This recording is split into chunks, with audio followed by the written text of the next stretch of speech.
Okay. I don't trust my Wi-Fi. Yeah, you can start. Where did my chat go? Oh, here it is. Okay. So basically for this challenge question number 1, we have the question, what is the product of all of the roots of the equation? And we have square root of 5 times the absolute value of x plus 8 is equal to the square root of x squared minus 16. So obviously we can see that they're both under square roots. So the first thing we can think of doing is squaring both of the sides. So let's do that. Star, if you want to move to the next slide. Yeah, so we can square both sides to get to the equation. 5 to the absolute value of x plus 8 is equal to x squared minus 16. We just remove the square roots. And now we can rearrange this. So we can move the x squared to the left. We can move the no, sorry, we move the 5x to the right and we swap everything. So you guys probably know how to move things. So we end up with x squared minus 5 times the absolute value of x minus 24 is equal to 0. So we notice that x squared is equal to absolute value of x squared. So these two are the same. And if you don't see why, it's because no matter what, whether x is positive or negative, you get a positive number as the value, right? So if you're negative 3 squared, you end up with 9. But if you're 3 squared, you also end up with 9. So it will always be equal to the absolute value of 3 squared, which is 9. So it sets the same thing for every value. So like the absolute value of 2 is 2, but the absolute value of 2 is negative 2 is still 2, and the square of absolute value of 2 is always 4.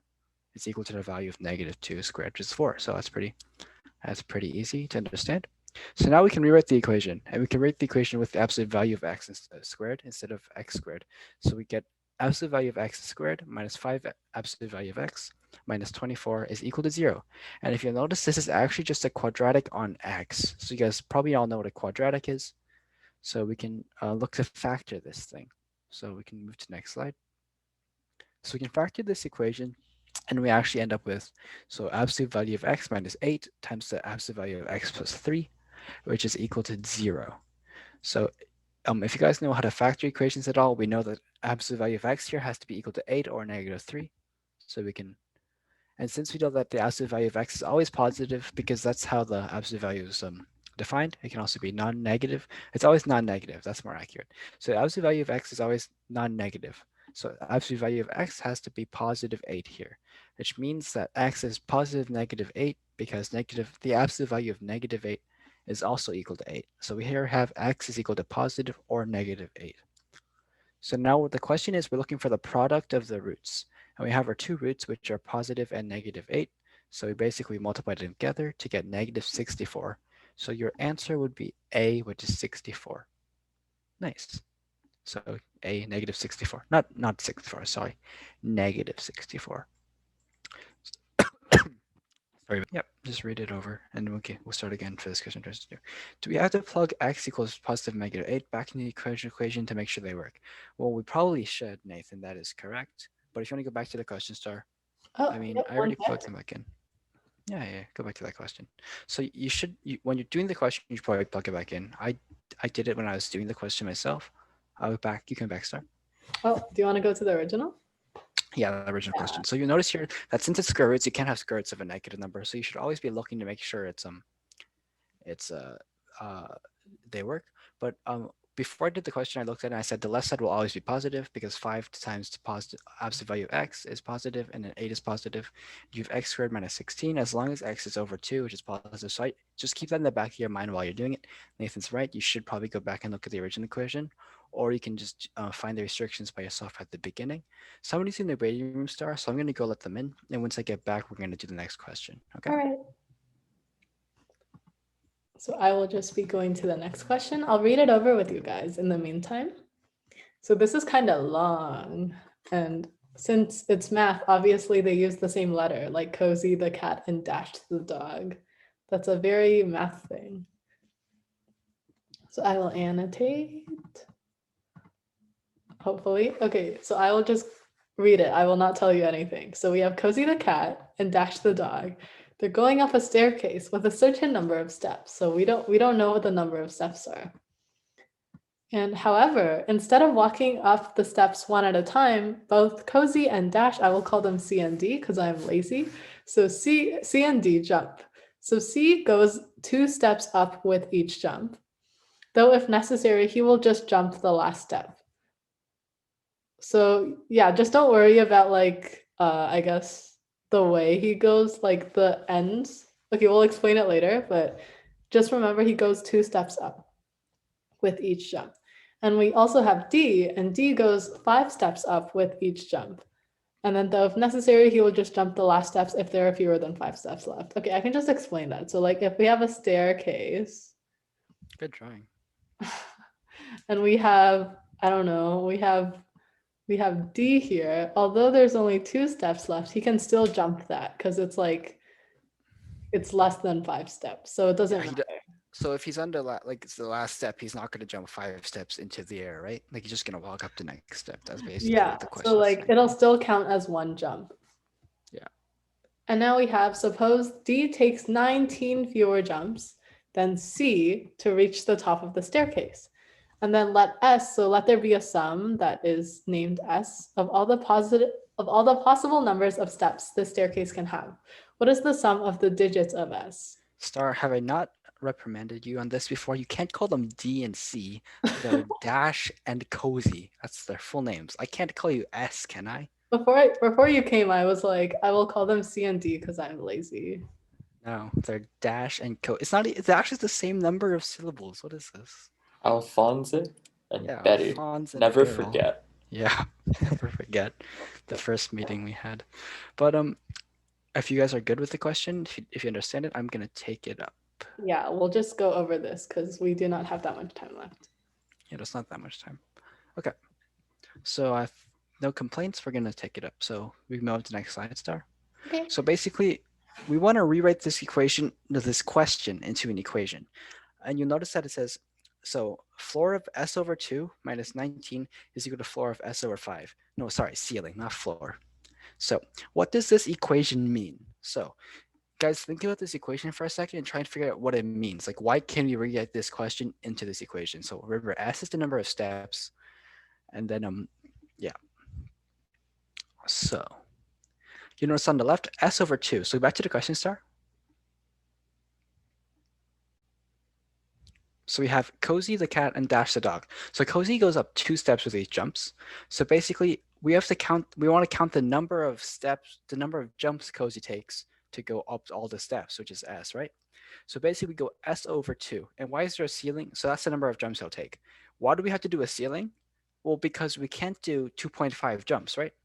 The way the question's worded is if we have 2.5 jumps, so basically, if she jumps to the last step and then needs to walk up 1 step instead of 2, is counted as a full jump itself. So that's why we take the ceiling.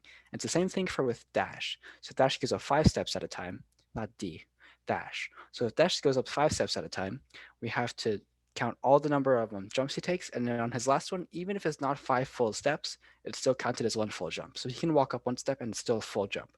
So that's why we need the ceiling function there. So we can go back, Star. So now we have this equation. So we have S over 2 floored minus 19 is equal to ceiling, is equal to the ceiling of S over 5. So then we have to, why are we subtracting 19? Because that's the difference between how many jumps they take. So we can go on to the next animation. So we should split this into 2 cases. So case 1, which is S over 2 is equal to S over 2. So basically what that means is that there's an even number of steps. So we don't need the ceiling function in this case, actually.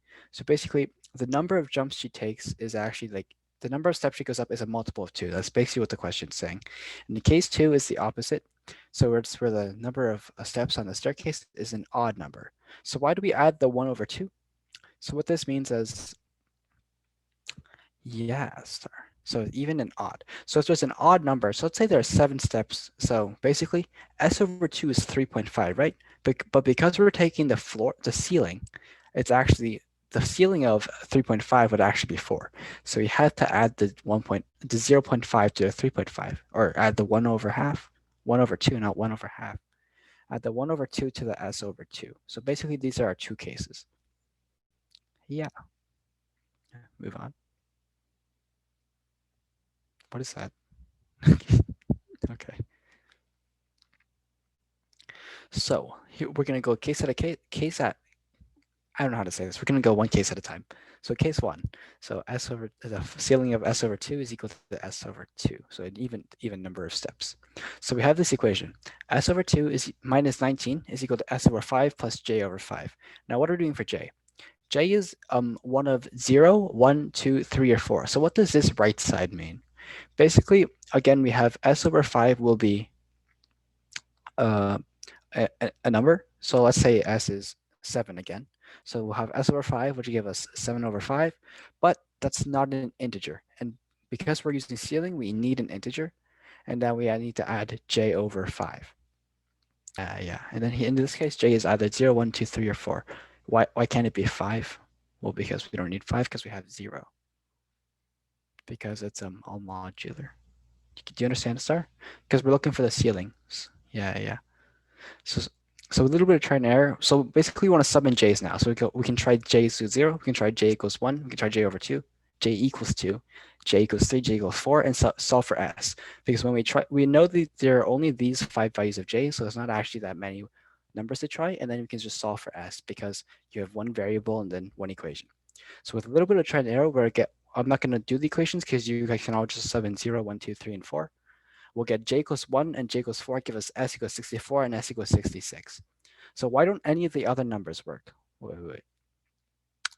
So these numbers don't work because S actually needs to come out to be an integer, if you guys will realize. So S needs to come out to be an even integer. And if you plug in like J equals 0, what do we get? We get S over 5 plus 0 is equal to S over 2 minus 19. And when you actually solve the equation for that, you will not get S to be an even integer, which doesn't work for our assumption. Because remember, our case here is S needs to be even. So we can move on to the next case now. So we have S equals 64 and S equals 66 right now. Okay, so we have case 2, which is S is an odd number. So we have S over 2, it's a ceiling, not floor, is equal to S over 2 plus 1/2. So we can move on and we get a very similar equation to last time. We get S over 2 plus 1/2 minus 19 is equal to S over 5 plus J over 5. Same, and we do the exact same thing. We have two equations, we have one equation, two variables, but we know there are only 5 possible values of J, so we can just sub them in and solve for S for all 5 cases. So you guys can do that. And with a little bit of trial and error, we get J equals 2, which gets us S equals 63. And again, if you sub in any of the other ones, you will not get S to be an odd integer this time. This time, S needs to be an odd integer because our case assumption was a ceiling of S over 2 is equal to S over 2 plus 1/2, or S is an odd number. So if you get S equals 62 or something, you cannot use that in this case. When you guys are doing casework, make sure to keep that in mind, that your answer works out to be in compliance with your assumption. So basically, we just add all these numbers together now. There are only 2 cases. S can only be even or odd. It's an integer. We can't have like a non-even or non-odd integer. It doesn't exist. So therefore, the sum of the digits of S is 1 plus 9 plus 3, which gives us 13. So your answer is D, which is 13. So if you guys got that, pat yourself in the back. That's taken from the 2015 AMC 10B, and it's question 21. So it's a pretty hard question. You guys probably get time now to work on A6 from this year's CSMC. Yes. Somebody's in the waiting room, so I'm going to go let them in, but Okay. good luck on when you guys work. All right, so this is our question. So what I'm gonna do is I will first try and find patterns because that's what we do. So I'm gonna look at the first one. So the first thing says f of 1 minus x equals 1 minus f of x. For all real numbers, x blah, blah, blah, blah, blah. So we know like x is between 0 and 1. So what I'm gonna do is, I know this is true, so that's cool. So what I wanna do is, oh wait, I think I miswrote it, but it's supposed to be 1 minus x. Typos. Beautiful. I will annotate that in for you. So it's supposed to be 1 minus x. F of 1 minus x. All right, nice. So what I'm trying to do here is I'm basically trying to find a value of something, because right now I don't know what f of x is for anything. So what I do here is I have to subtract, what did I do? Okay, I have to subtract 1 over 2 because I realized that 1 minus 1 over 2 is just 1 over 2. So wow, that's really cool. But also, f of 1 over 2, f of x is also 1 over 2. So if I do this, the reason I'm doing this is This way I can have f of 1 over 2 on both sides. Because before it was f of 1 minus x, and this side was f of x. So I want to solve for something. So the only way this works is, I guess you can think of it as, let me draw. You want something such that 1 minus x equals x. And if you solve this equation, you get 1 equals 2x, and x equals 1 over 2. So that's how you would think of it, and that's why you would plug in 1 over 2. So if we move along, we just pretend f of 1 over 2 is like a variable.